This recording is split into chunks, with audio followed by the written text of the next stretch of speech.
as needed. Hi, everyone, and welcome. Today's topic of conversation is really a working session about setting up conference-style PD or flex events. My name is Shannon Krajewski. I'm the College Professional Development Coordinator at Los Angeles Pierce College, but I also oversee the Vision Resource Center for the whole, all 9 colleges for the Los Angeles Community College District. And I'm joined by Jessica Martin. Oh, and I'm also a VRC ambassador. And work to sort of help spread the good word about the Vision Resource Center and offer these kind of workshops and host office hours, just like Jessica. And I'll let you introduce yourself as well. Hello, I'm Jessica Martin. I'm the program coordinator for professional development at Diablo Valley College, and I'm also our district-wide kind of cornerstone administrator for now. And then I also am a VRC ambassador, working with Shannon and the VRC team in office hours and these random workshops that we're doing. Awesome. And we are really want this to be a dialogue, so please feel free to stop and raise your hand, interrupt, ask questions as need be. And we want this to be really a working session. And additionally, we are trying to plan additional workshops throughout the year. So please, in the chat, if you could drop ideas of additional things like this that you would attend, and maybe timing, that like what month of the year would be good for you. That would really help us in our planning for this year. So that said, our agenda today really is to sort of explain the situation of, what is a conference style event in the Vision Resource Center, give you some options about how you can set those up, and then answer any questions you have, and then give you time to just quietly kind of work on your own sessions. Hopefully this was just in time for some of you setting up things for your spring flex professional development activities. So really just giving you a chance to work on that while we sit here in service to you and able to address your questions or check your work or whatever you want us to do. So that was really the intention, to be able to allow you to carve out time to do that work while there's somebody on hand to help. That's our agenda for today. So when you're thinking about these events where there's a gathering of people, whether it's virtually or in person, and there's a series of different times and possibly conference style where they can choose to go to this or that or the other at the same different time slot, those can be a little bit complicated just to set up in general. But with the Vision Resource Center, you have a few different choices for how to do that. And we wanted to kind of walk you through what those look like, show you some examples of what that, how each of those options plays out, so you can make an educated decision on what that might look like. One of the main things we really want to make sure we understand is 2 basic terms that are really important. Those of you who have been doing this a long time, these are going to be real basic. For those of you who are pretty new to this would be a good review. When you're creating things in the Vision Resource Center, there's something called an event, which is kind of the main umbrella. When you first want to create a workshop in there, you're going to put in an event, and then you can have multiple sessions of that event. So for example, an event might be safe zone training, right? This is an event that could happen multiple times or could just happen once, but that's the event. You set it up according to all the instructions that we've provided you. And then when you're actually going to have it at a certain date and time, you create a session of that event, right? So just want to make sure we're super clear on the terminology so we don't get tangled up as we go forward. So we'll do our best to use those terms as accurately as we can and make sure that we're all on the same page. Does anyone have any questions about that or anything, or want to make sure we cover anything before we jump into the options and such? Everyone with me? Okay. All right. So go ahead. Can I hear a question? Okay. So sometimes, just to sort of put this on the table and then move it to the side, sometimes you might have a single day event, right? Like, for example, for us, it would be District Discipline Day, where everyone comes together. And the way that our District Academic Senate has decided to do that is there's just one chunk of time, everyone's together, they're either marked there or not, and they get full credit if they're marked attended. And so you can do that for like a one long event type of a thing. but just so you know, people are either marked attended or they're not. There's no partial credit for that, but that sometimes is works for kind of a gathering that's an extended day, and you still can do that. But what we're really going to cover today are these kind of multiple part things where people can kind of choose their own adventure, like a conference style. Okay, so the first option, and what most people choose when they're first starting, or kind of as the default way to do it, the way they're conceiving it, is to create it as one event, like Flex Day, and then to create multiple sessions of that event. How many folks are doing it that way generally at this point? They're raising hands or giving a thumbs up or whatever. Okay, so a lot of people are kind of playing with it in that way. Okay, so some of you may have run into some of this, some of the things that we're going to review, the benefits and the drawbacks of doing it that way. Some of you have maybe run into this already, but I built in Pilot, I built an instance of that so that you can see what that looks like. I don't know, can you see the Pilot? I just want to make sure you can see the right screen. Yeah, okay. So I built one like that so we could kind of look at it as a group and either show you how to do it that way, or just kind of review for those of you who haven't built it that, or who have built it that way, what that looks like. So here's what I did. I cheated to put it at the top of the list by using a parentheses. And of course, now my computer is going to be slow. So here's what I did. Opening day, I called it opening day, option 1. I set it up as an event called opening day. So it looks like a lot of you are doing it like this, where you then create sessions under that event, right? And so I dropped in the session ID, I named it for whatever the title of that workshop is. And so what we have here, we've got a keynote at 9, and then we've got a 10 o'clock block with 3 things going on. We've got a 11 o'clock block with 3 things going on, and a noon with a few things going on. Okay, just so you can kind of get a sense. So our folks, some of you are doing it this way, right? Or some version of this. So the benefits to doing it this way are that you can send people to just the one event link, right? And so here's what that would look like in your calendar. Why am I spacing out? So you can just run one deep link and you can see it in the calendar. And when they click on it, they see the whole list of all of the sessions, right? That's the benefit of this. Oh man,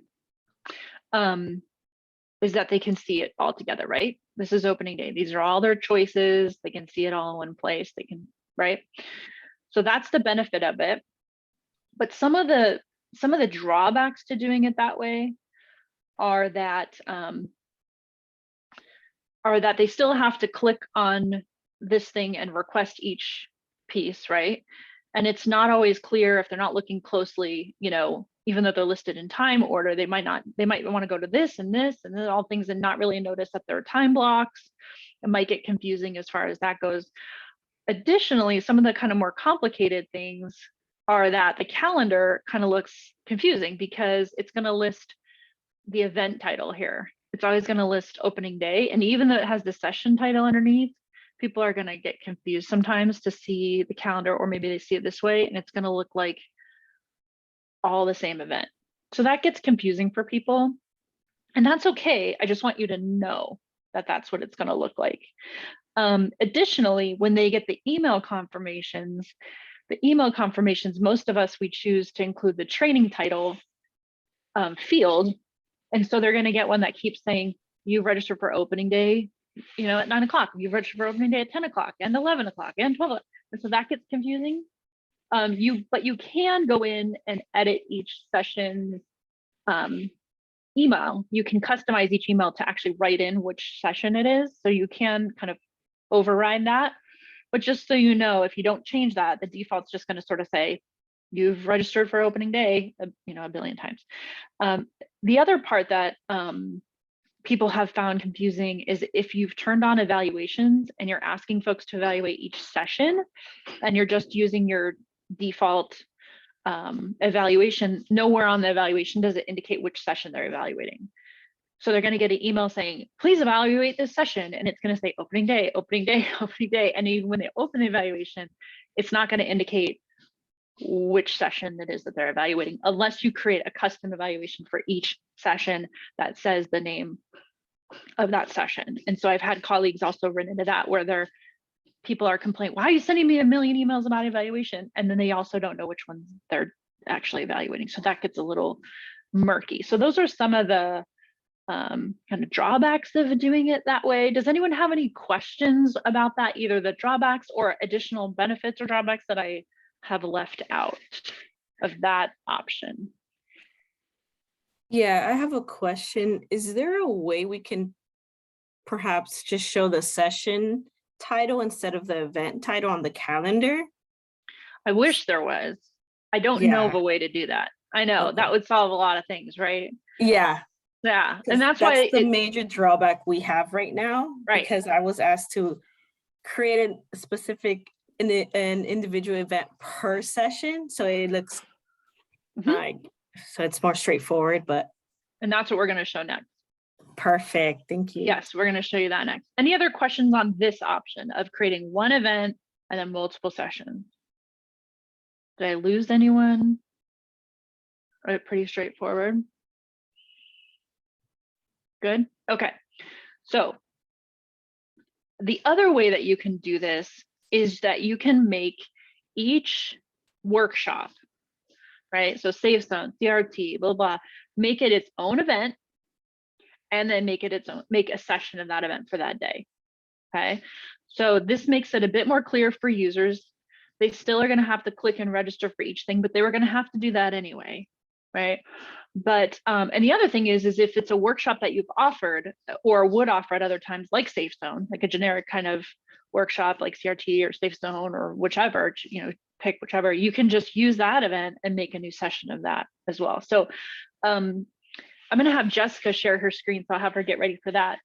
The drawbacks to this way of doing it is it's a little bit more heavy lifting on the setup, because you do have to create an event for each of the sessions that you want, unless like I said, it's an event that you've already used, like Safe Zone or whatever.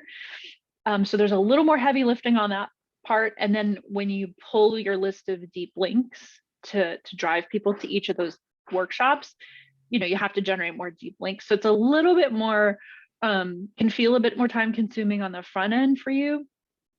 But some of us have migrated to this way because there's so many more benefits. So Jessica, are you ready to show them what this looks like? Because I know you spent most of your week setting up your flex week.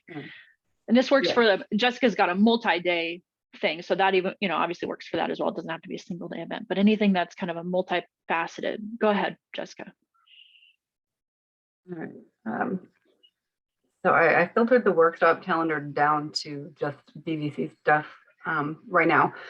Generally, you can see all of the stuff from the chancellor's office and from our district too on here, but I filtered it down just because there's already a ton of stuff to look at. So we have a lot of activities that happen during this week, and it is a lot of work for me to make these individual events, but it's much easier for people to see them that way. So you can search the calendar easier, and like you can do a Control F and search for a keyword and find it and not find the same title over and over again. So to make things a little bit easier, you can have one event that you just do multiple sessions for. So for example, we only offer the department and division meetings. We only let people get flex credit for those during these flex weeks that we have twice a year.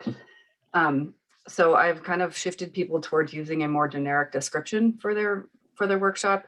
And that way I can just keep like this math department retreat. If they're going to offer that again, I can just create a new session under it rather than having to create a new event each time. So I'm trying to do that more and more, especially with workshops we know that are going to be offered repeatedly. So you can kind of make people, tell them to make it a more generic. I actually have started more or less not asking for permission. And if it doesn't really modify the content of the description, I just kind of edit the wording a little bit. Like if their description says something about spring or fall, I'll change it to upcoming semester. So then that way it can be used interchangeably throughout the year without having to update it. And there is a place when you create a session where you can add an additional description if there is something specific that you wanted to say about that particular session. that will only be on the session side, so you don't have to modify the event. It does appear in the workshop or in the registration page, but it's not very clear.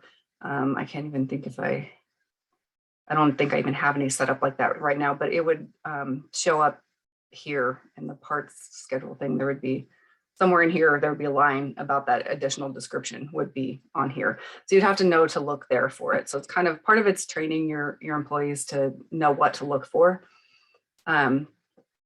So yeah, it is a lot of work, and most colleges though don't seem to have nearly as many events as we do. we just kind of have a free for all, and people just offer whatever they want, and we list all these things, and we have tons of overlap, and it's really not the best system, but that's just kind of how we've been doing it. Anyway, so that's kind of our primary thing. I know, and so it's more complicated in some ways, but I think it's a lot easier for the end user experience because everything is more clear and they know what they're looking at exactly. They don't have to filter through it. Last Flex Week, we had our opening day convocation. It was a multi-part event where everyone came together in the beginning, and then the second part split out. They had the classified go one place and faculty go another. And so I listed that all under our all college day event, and it was as 3 different sessions. So then you would register for each part of it you wanted to attend. Everybody would register for the one everyone went to, and then they would choose whether they registered for the faculty or classified version for the second part. So that's another way you can do it. You just need to make sure that people are aware of that. Some of our folks were a little confused and didn't realize there was a difference between the two, so they registered for the wrong session. But you know, it's all kind of the quirks of learning a new system, and you know, showing people how to do things and finding the best way that works for the way you do things at your college. So there is no one size fits all for all of this. It's not going to all work. You know, what works for me may not work for you. And I've kind of adapted over the last couple of years and found, you know, ways to kind of make things a little more efficient and make things more clear. I've found that sending instructions with screenshots has been really helpful. I'll show you. I don't know, I might just change the screen share. Okay, it's showing you. This is what our schedule looks like. I just sent this out. So I pulled deep links for every single one of those workshops. And that again is a tedious thing to do, but it's very helpful for our employees. So all they have to do is click the title of this workshop, and it'll take them through our SSO and log them in. And then they're right there on that registration page. And all they have to do is click request and register, and then they're in. So I just, you know, I've kind of trained people to search the schedule this way, where you can do, if you don't want to look through the whole list, they can do a Control F and search for the specific thing they're looking for, and they'll find it easily. And then they can just click on that, and that'll take them right to the right link. I double check them as I go and make sure I've got the right links in there. Occasionally I mess up because it's a lot of copy pasting, and I do, you know, get somebody emailing me saying, oh, this isn't the right thing. And so I'll just fix it. But so this is what our schedule looks like. We send it out for now. I feel like there's a better way to do this, but this is how currently I'm doing it. But it's just one big long schedule with everything in it, and it has all their flex information for the upcoming year included. And there's a direct link to just log into our portal. In my, let's see, stop the screen share for a second. I sent an email out to everybody yesterday that had actual instructions for with screenshots on how to register for things. And this might be something, it's going to look kind of small, so I'll just kind of try and explain, but I can post this in the admin community for reference later, but I attached the schedule, and then I also linked it. And I gave them registration info and then these steps to register with screenshots showing them exactly what to look for. So when they land on that page, they would know what they needed to do next if they're not familiar with it. Because some people forget and don't do it very often. And then we also still have some new employees who aren't sure yet how to do things. I have information for our presenters. I have emails set up so that when you're listed as a presenter, it will fire an email that has a calendar invite, and it gives them their instructions on how to pull the Zoom attendee reports afterwards that we'll need to mark attendance. And then an alternate browsing method. If they don't want to use the schedule, they can just go directly to the workshop calendar and then sift through it that way. And these are the instructions on how to filter down to just the DVC location so you don't see everything else in the calendar all at once. So we'll see how effective that is, but I find that using the screenshots definitely helps. For those of you who are newer, if this is kind of your first time doing this, one thing to really drive home is that request equals register. So we had a lot of confusion in the beginning about that. People just didn't understand why there was no register button. So they would think they were in the wrong place. And they would click request, but not know that that was meaning that they were registered and that sort of thing. So I started putting that in kind of all the promotional emails that I send out and really trying to make that really clear. And I think people have it now, that I get way less confusion now than I did. So it just takes a lot of kind of educating and figuring out a process that works well for you and your college or your district. We're all a little bit different. So, and I don't know, is there anything else? That's great. Thanks, Jessica. That's great. And so Jessica showed us that second option where you have, you know, sort of almost as if they're standalone, setting up an event, a workshop. And she also showed us the next part of what we want to talk about, which is marketing. Like if you're going to go, what are your options for marketing these things to make it really clear for people so you're driving them to exactly the workshops and the registrations that you want them to. So Jessica did a great job showing us, you know, using a document to have, you know, almost like a conference program, right? Of like, this is what you do, and here's the description of the workshop, and here's when it is, and just click right on it. So that's one way to do it. Who's doing it like that? Who's doing it like creating a document or a flyer and including links? Is anyone doing it that way?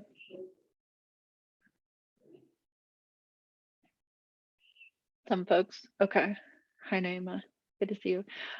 So great. So another way that you can do it too, what we've been doing for a couple of years is to use a website. Is anyone creating like a Google site or a Wix site or whatever to host their conference information? Anyone doing it that way? I'll show you how we, what we've been doing here.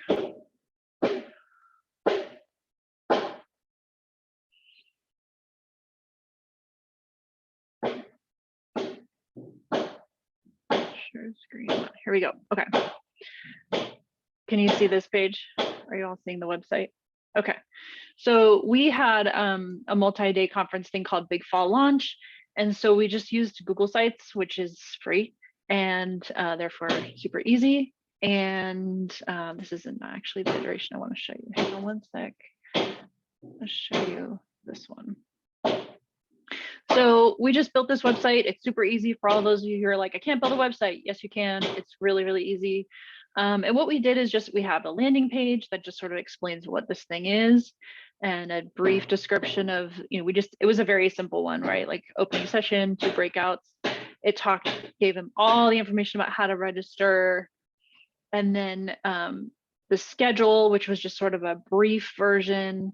They could see, it had the Zoom links right here, right? So they've got the Zoom links here and then the links to register through the Vision Resource Center right next to it. So this was just sort of their brief once they could see, okay, at this time I can pick from these, this time I can pick from these.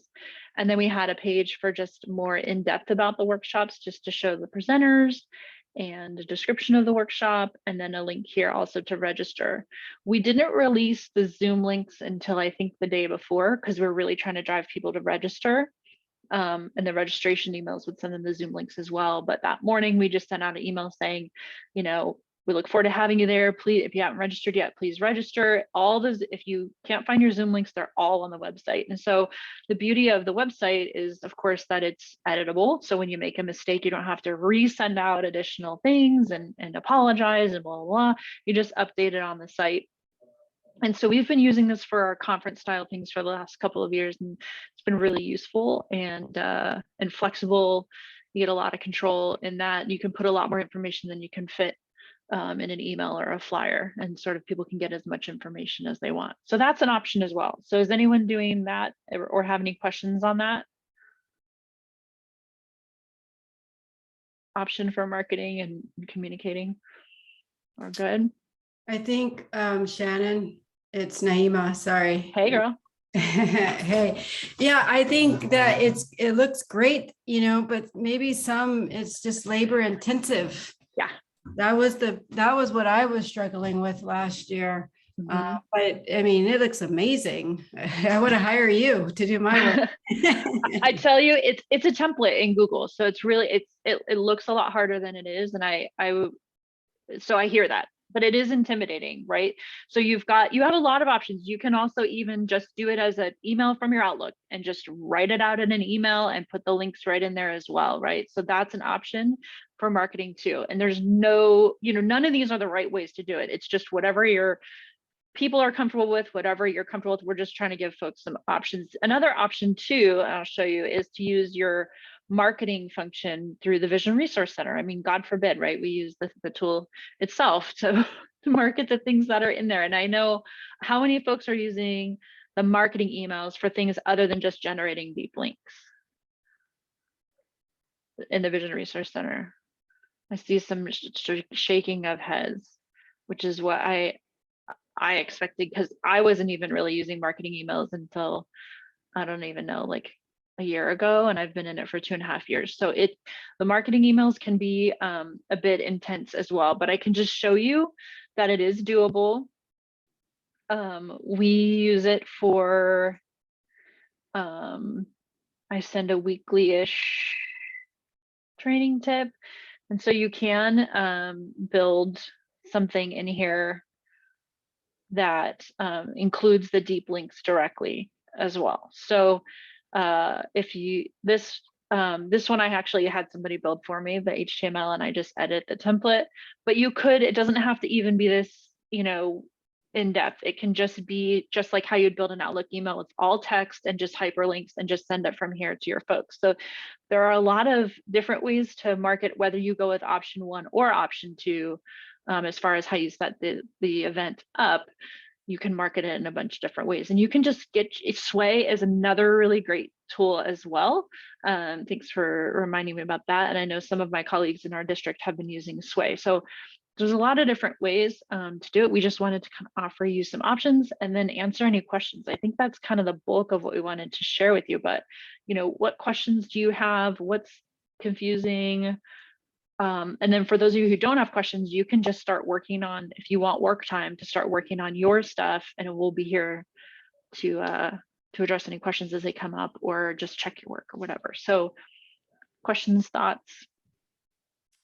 I have a question, and it has to do with the attendance.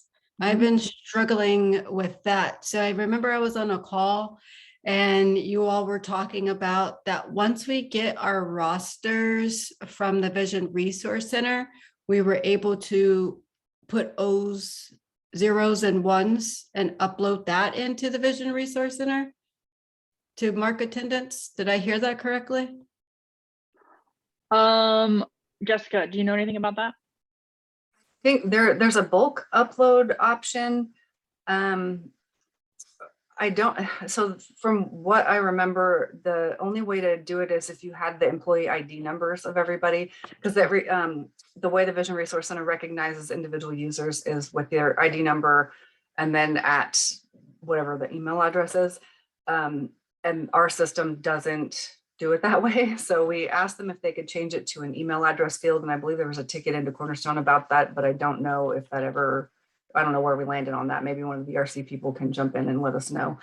But yeah, I believe you have to have, so you'd have to have their ID numbers and have it put into the correct format in the document before you could upload it in order for it to recognize the attendance that way. Okay, thank you. Yeah, I have not been doing it that way at all. I've been manually. So my big push is always to get people to register, because that makes the attendance easier. So my big push is get your name on the list so I can just click it or not, as opposed to have to type you in. That does not answer your question, Naima, but just to say that I'm still behind on that curve on the upload piece. But I do, between Zoom attendance lists and reports from that, and just trying to push people to register. That's been sort of my strategy. We hate Zoom lists, but we hate even more? People handwriting their names in jibber jabber. So when we go back to in person, we're going to Zoom back again. All right, Jeanette or T, I don't know who was first. I got a question just on attendance taking as well. And I want to thank you all for this session. I've really been learning a lot and getting some good examples to bring back to my community. When you mark attendance in Vision Resource Center, it seems like the event gets pulled from the calendar. So then there's no record of that event having happened. I don't know if that's been experienced by anyone else or if it's something that I'm maybe doing wrong on my end. But as soon as I mark, that folks have attended, it completes the event and then the event disappears. Is there a way to mark attendance and still have my event listed there? And I've done a little workaround that still leaves it on there, but I'm thinking it's probably me just doing a really weird workaround, and I couldn't even tell you the steps because it's like a rabbit hole that I jump into with Vision Resource Center sometimes. There is a setting in I think it's somewhere in the workshop calendar settings on the back end where you can choose to leave them. You can choose whether they disappear as you mark attendance or whether they stay.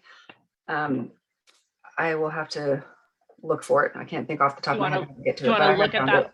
while we can circle back? Yeah. I didn't know that. See, I Yeah, learned that'd something be every amazing. day. Learn something I every went day. through, I spent some time a while back just kind of like going into every single setting we had in the admin menu to see what was there. And that's how I know these random things that I don't use. I just stumble upon them sometimes. Yeah, so I'll look for that. And Elena's right. Having your instructors do attendance is so doable, and giving them the information on how to do that is really, really doable. So that takes the workload off, certainly. Yep. Jeanette, hey. Hello, thank you so much for having this session. I appreciate this. And then this is kind of just a follow-up question to attendance. And Jessica, not to distract you, but this may be applicable to, this might be a question you have to answer. You talked about earlier in your presentation about having the instructors pull their attendance reports through Zoom. And I was just curious, kind of along the same lines, do you report attendance that way and have them submit it to you and then you record it, or do you have the instructors mark attendance for all of the sessions? They submit it to me and I do all the attendance. Okay. Is that kind of like a You're best practice? so nice. It's just a big part of my job and always has been. So I had to do all of that and manually add all the people who would never register and all. It's a nightmare, especially for the big events where we have like 300 people and only half of them register. Yeah. So I feel like it is getting easier though using Cornerstone. So like now that people are kind of getting adapted to this one universal process that we're going to keep using, it's a little less work. And also I was going to show you guys on the attendance button, what makes it easier for me is when you're checking attendance, assuming most people have registered, instead of that bulk upload option, I just use the check, uncheck all. So if you have like, 50 people signed up, the check, uncheck, like it just checks everything for you and then you can hit submit. So you don't have to click every single thing individually. There's only one person in this session hasn't happened yet. And there's only one person in it. We just sent that out the other day, but anyway, that's one way that it makes it easier. And then if you have a list of people who registered, but find that there's some that didn't attend, then you just go and uncheck the people who didn't attend. But that is a little bit faster than kind of individually having to check every single box. And Jessica is very, very nice for doing that. Not a lot of people are doing it themselves, like Jessica, and then there's a lot of like hard asses like me who are like, do it yourself. The main reason it ends up being just me is kind of a quality control issue. I feel like people won't do it and they won't do it in a timely fashion either. And it's hard enough for me to get the roster sometimes. And that's another part of the problem is, I ask them for it and then I get it like a month later or something. So then when we submit the roster and it sends the evaluation, people already forgot what they learned. And so it's really by me doing it, I'm kind of controlling the timeline a little more rather than relying on them to actually do it themselves and maybe not ever do it. So, and then I have to go back and clean it all up anyway, because there's all these lingering things and people are like, why is this still on my transcript? I did this like 3 months ago. So yeah, and when they email me, I say, here's the instructor, ask them. But you're right. We don't have the evaluations turned on for everything. So yeah, that would be really obnoxious to get, because the evaluation email triggers once the attendance is marked. So that's definitely a consideration as well. Great point. What else? What other questions do people have, or was this useful, or what else do you still need? What did you expect to hear today we haven't covered yet?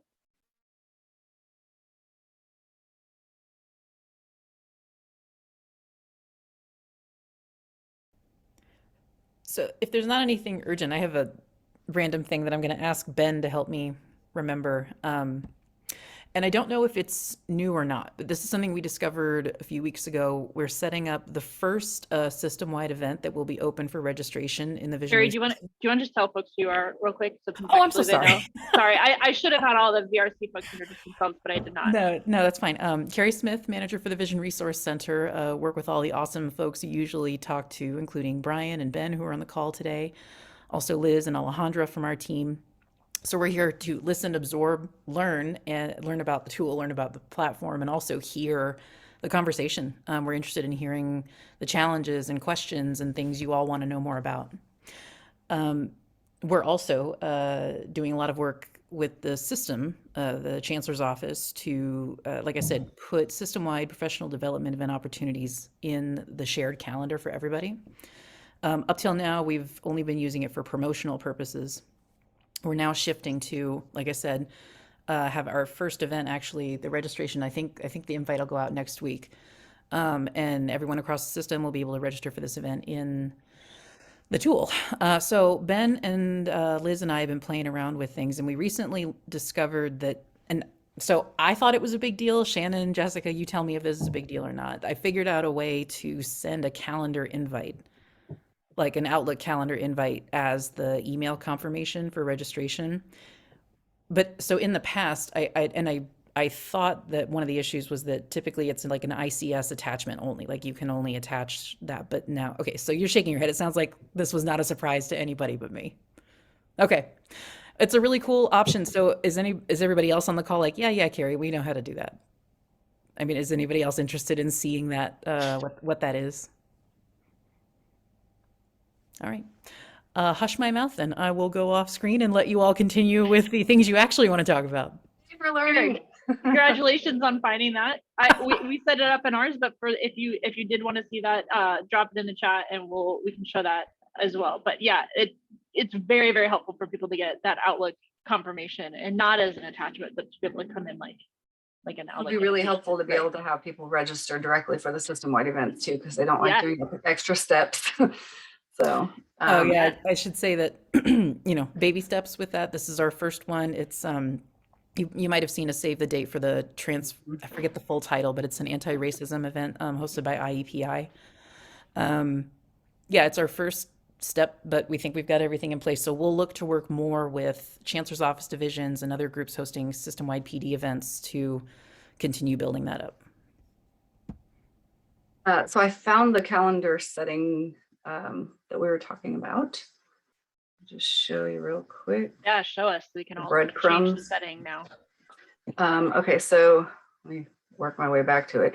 When you first go into tools, you land on this page, go into the learning, and then I've already forgotten what I clicked on. I think it's learning preferences.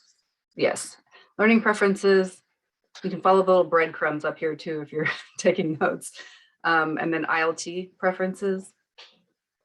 And then this is where this is my district level. So if I go in this way, I would be controlling these settings for the entire district, but you can drill down to your individual college. And then there's a whole bunch of settings in here. And so this is something you may want to explore also, because it'll help you configure your calendar the way you want it. Maybe there's a way that it looks better for you. When we first signed up, our default calendar view was month view. So because I'm looking at the district-wide settings, this isn't my actual settings. I have ours defaulted to an agenda view, which is what you saw earlier. I feel like it's easier to read, especially when you have tons and tons of events on there like we do during Flex Week. So these are ways that you can set it so that this is a default view that users will see when they sign in and then look at their calendar. But there's all kinds of settings in here. And if you want to leave your completed sessions on the calendar, then you just check this box, the completed sessions under filters here, and that will leave them on there after you complete them. I think you just changed T's life. I'm sure. And you can change the stuff that appears on there too. So this is all actually really good information. If you don't want the instructor or the location or whatever to show up, you can uncheck or recheck, or just play with these settings until you get it to look the way you want it to. So it'll help a lot with maybe cleaning it up and making things a little easier to read and all that. So and then there's more settings in the general tab also. So can you just show folks how you got there one more time real quick for those of you who blinked? Yeah, so admin tools, and then you land on this main page. You choose learning, and then learning preferences, and ILT preferences. And then go to your college. And then this is your whole kind of general ILT settings and preferences. And then you click on this tab to go into the event calendar settings and preferences. Awesome. Yay. See, now you know, you just got to come to stuff and ask the questions. We have the answers. What other questions do folks have? We got lots of thumbs up. Patricia, I see your hand up. I have a question because ours is the same thing where it removes it from the calendar. And so a lot of times that's how we kind of go back in time to see which ones we're missing that haven't been completed yet. So we can hunt down the instructors for the rosters as well. Is there a way, if you turned on that feature, could you run some other kind of report to find out what trainings are still active and haven't been completed yet? Good question. I don't think you have to turn on that feature to do it though. I mean, with the report, you can still just show like which activities are outstanding. Like there's a report setting to be able to just find out which ones haven't been submitted yet. They're still active. What is the report feature in order to do that? I'd have to look for that. I'm Okay. sorry, I don't know off the top of my head. That's okay. No worries. I'm fascinated to know that too, because that would be really helpful. See how this like always spitballs into like, really cool nerdy stuff that I learned. So thank you for asking a question, Patricia, because I would love that, because I know like it'd be nice to either monthly or quarterly or at least by the end of the year, May or something, to be able to follow up with people on things that haven't been closed out. And before you mark attendance, you can also edit that session to turn off the evaluation so they don't trigger the evaluation. It's just something to think about as well. So people aren't getting like random evaluations from stuff that happened earlier in the year. But I would love to know what that report looks like as well, because I've never heard of such a thing. And then I have one more question that's not related to that. Now, kind of when we're in this hybrid environment, we keep getting a lot of requests to do hybrid trainings. And we're now getting to the point where they're saying 20 in person and 20 online. Is there any way that we can set up the roster, to do that, where it's only allowing 20 people to sign up for an in-person and 20 without creating two separate sessions?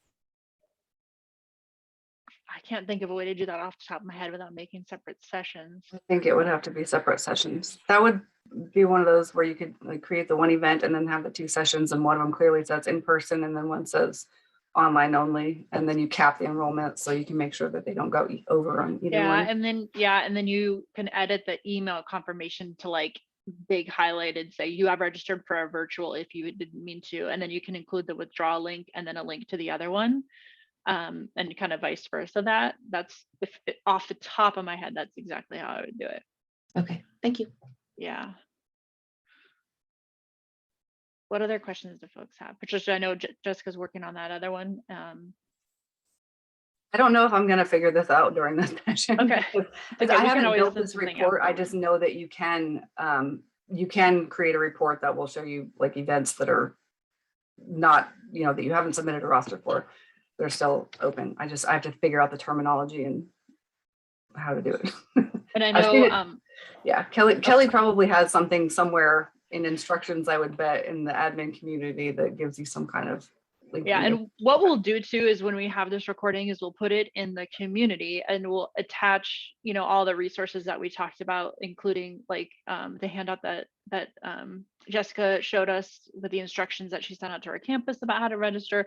And I know Jeanette asked a great question about like, do we have any videos or presentations about getting people pumped up? And I know Carrie shared the one about, or with you all about the Vision Resource Center in general. But if any of you have any videos or presentations that you made when you were pitching the Vision Resource Center, Jeanette, I believe you're talking about just generally like, this is the Vision Resource Center, get excited, right? Yes. So if anyone has any of those, please add those as well. But we'll be sharing all that stuff and answer this additional question if we can't answer before the end of the session. Other questions? Yeah. I don't know if this is gonna answer Patricia's question, but what we do to check if all the events have been, their attendance have been submitted, we just go to, I don't know if I can share my page, but my screen, I'm sorry. But what We'll we let do you. is, okay. So basically, I just filter out the events, the dates. And so these are the only sessions that haven't been submitted. Their Ooh. attendance hasn't been submitted. You're like a That's how ninja, I do Jackie. it. That's brilliant. So you just, Yeah, yeah, you and don't then even type in a thing. You just set the date. and then you can just export it to Excel. And then what we do is send email reminders to the instructors, letting them know, submit your attendance.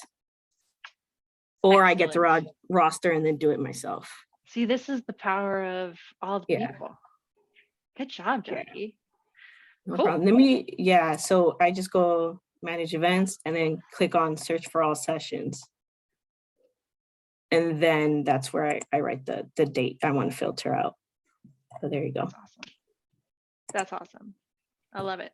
We don't know everything. So thank you for sharing. Now we get closer every time because of you all. What else? I want to make sure too that you all know about the office hours. So you can also come to, I'm going to go ahead and pause it